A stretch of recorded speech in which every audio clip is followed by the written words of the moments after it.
morning, everybody. I just want to say it's great to be here with Dr. Shane Retty. We're here today because it's been great to be at the Manukau Super Clinic and actually meeting with our frontline staff who are doing an incredible job at the infusion clinics here.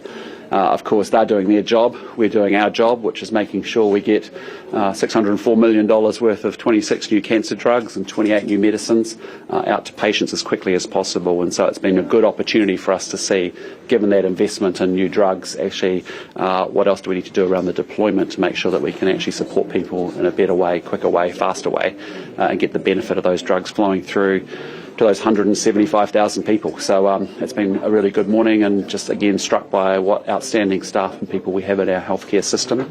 That is also why this week we've appointed a commissioner into Health New Zealand to make sure that we can get even better performance and better delivery out of the organisation so that we can make progress on those big 5 health targets that we have. With that, Shane and I are happy to take your questions. Prime Minister, regarding abuse in state care, what specifics can you give abuse survivors about the redress timeline in November? Look, what we've said is there's 138 recommendations in this report. We met yesterday again with the Redress support group. There's a dedicated group that we want to partner with and work our way through the options. And it is quite complex. They've proposed some good ideas and some innovative solutions. We're going to consider all of those, and Minister Stanford will work with that group to deliver redress in due course. Are you able to outline when they'll be consulted about compensation? I know that's going to be an important stage. Well, that, as I said to you, we are partnering with the Redress support group. It's a particular group of the survivors that has been formed, and we will work up a solution with them and consult with them on that. And they'll outline who's entitled to what? We will do that together, yes. Did you meet with survivors after the speeches in the House? Absolutely. What did they tell you? I mean, they were just very grateful that they had actually been heard and believed, and for many of them, that was what they wanted to see. I mean, 2,400 very brave, courageous Kiwis told their stories and shone light on their truth. And for the first time, after all of the fight that they've had going on, what I wanted to do yesterday with the tabling of that report was actually to say, you are believed and you are heard. And for many of them, they were blown away by that experience. And so we've now got work to do. We've got 138 recommendations. It's a 3,000-page report over 16 volumes. And we've got 10 ministers working under the leadership of Minister Stanford to make sure that we can progress those recommendations and also continue to work with the survivors. So with the comments and the recommendations and the speeches, has that given you any pause to any of the policies that the coalition are putting forward now? Things like the boot camps, for example. How are you going to ensure that? Well, I want to be very clear about that, because what we're proposing is something very, very different. Having read the full accounts, I've read all the 81 accounts of the individuals, and I've read the 5 case studies of the centres as well. And what we're doing is something very, very different. That was about unvetted staff. We have, in this case, senior psychologists and 2 social workers working with 10 young people consistently. That was about being isolated. We actually have a 3-month program, 9 months at home. We involve the whānau, we involve the family, we involve other community organisations. That was a program where there was no oversight and no monitoring, and we have massive amounts of protection and monitoring and safeguarding going on. So we're doing a powerful targeted intervention in the life of serious young offenders, because we do not want them going down a pathway into bigger crime and into gang life in particular. And so making a powerful targeted intervention in the way we are with the academies is actually, I think, a very positive thing. Will you support police reopening investigations and prosecuting non-offenders? Yes, we will. And again, there's quite a lot of complexity to that, in the sense of, if you are one of the survivors and you've told your story to the Royal Commission of Inquiry, those records are sealed because that's how they want them to be.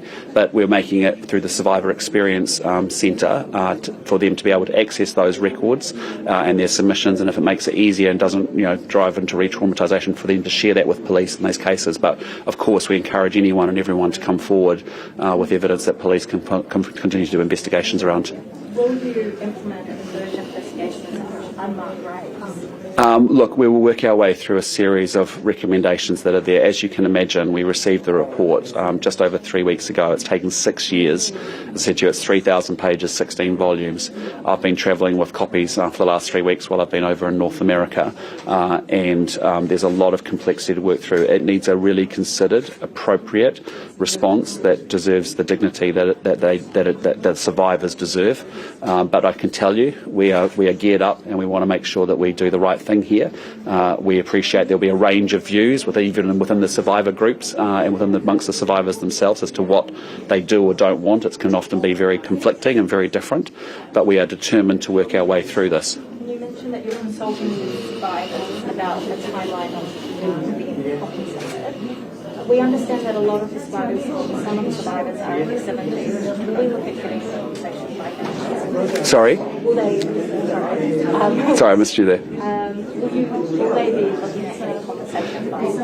Well, we're very, very conscious that many of them are unwell and many of them are ageing, and we need to move through this as quickly as we possibly can.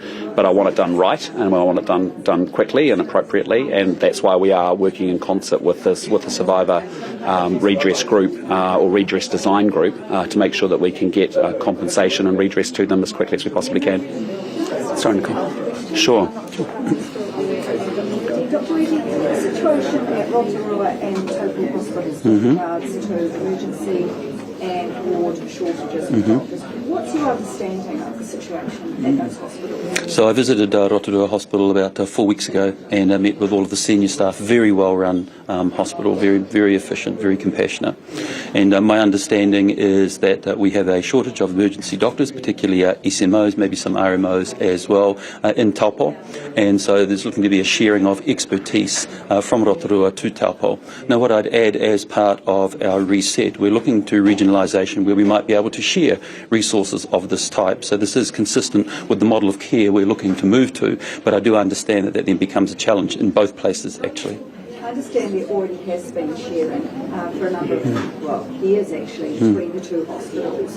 I mean, are you aware of that? It seems to be an incredibly contentious issue amongst some. Oh, look, I think the regional integration teams, which were the teams that were managing the 4 regions before we firmed them up and placed deputy chief executives there, they were looking to share all sorts of resources, how we could share infrastructure, how we could share health workforce as well. We're going to embed that even further so that with the deputy chief executives, they're even more responsive to local needs like you're describing here today. But it is a tricky one, isn't it? If both hospitals are short-staffed, how thinly can you spread your specialists? Yes, there is a limited supply. There are also other alternatives. There are some information technology alternatives.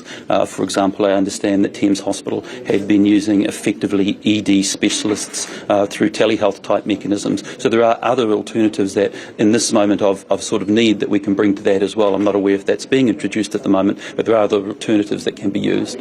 You might also be aware that doctors' unions are saying that you might be saying there's no job freeze and there's a sinking that numbers are being reduced. What is your response in terms of frontline staff? Are there jobs being frozen from there? My response is if we look back month on month, there have been hundreds of new appointments into Health New Zealand, and I've made it very clear in my letter of expectation to the new Commissioner that frontline staff are not to be adversely affected.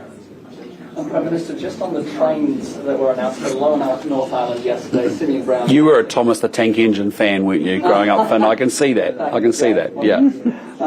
Simeon Brown announced 18 new trains for Lower North Island, but that was what Labour had budgeted for in 2023. Now, you've been critical in the past of Labour re-announcing announcements, so why are your ministers doing the same? Well, we've been very clear that we've got 17 roads of national significance. We've got a couple of 4 big public transport projects. 3 are up here in Auckland. 1 is in the Lower North Island rail network. We've been campaigned on that. We've talked about that. That's what we announced today. So we want to see upgraded carriages, which will be great, and also some improvement to the rail network. And as you know, in the Lower North Island, there's good adoption of public transport, particularly rail, and it's important, given the ageing stock that's sitting there, that it's upgraded and invested in the way that it is. Speaking of your campaign, in your campaign manifesto you promised 22 trains, so I'm wondering what happened to the other 4? I'm not sure.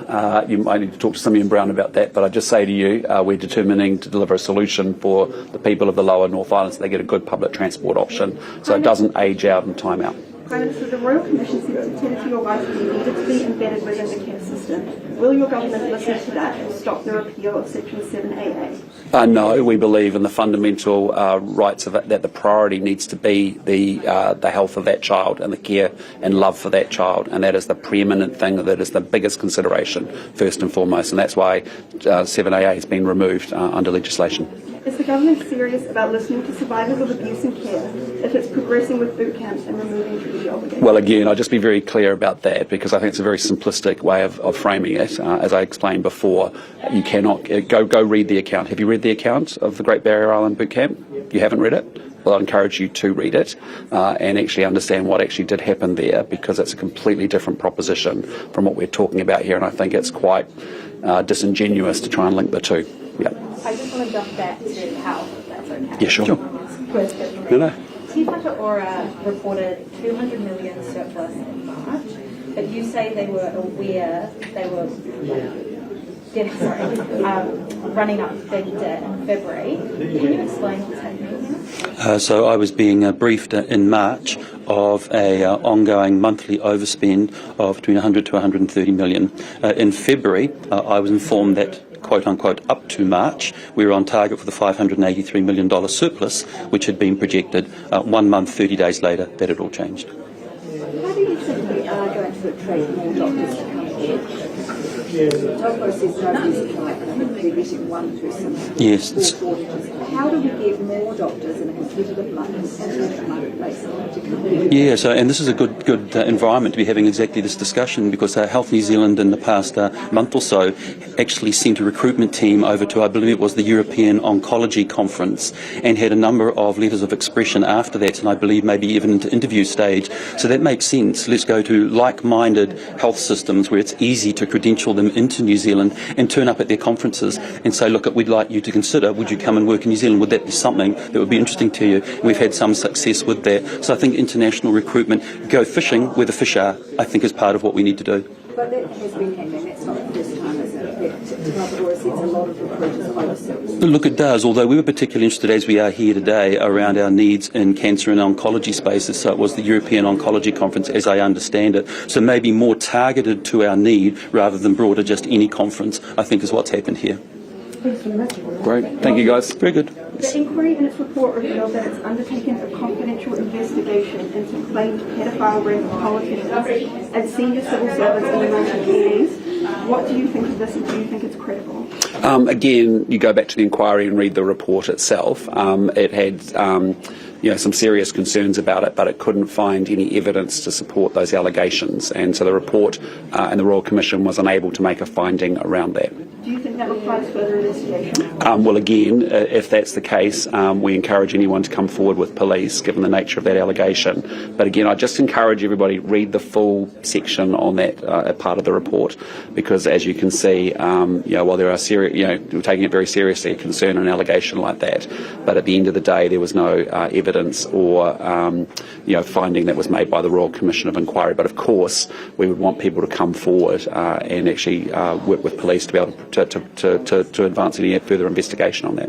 I have some questions out of Christchurch. Who is the Minister for Water Safety and Drowning Prevention? That would be.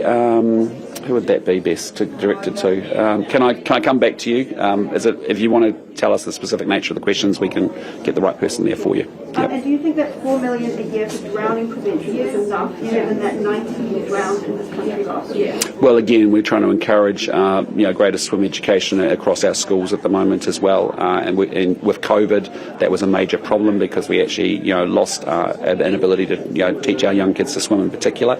I know there's been a big concerted effort across the education system to get more of our kids learning to swim properly post-COVID. So long may that continue.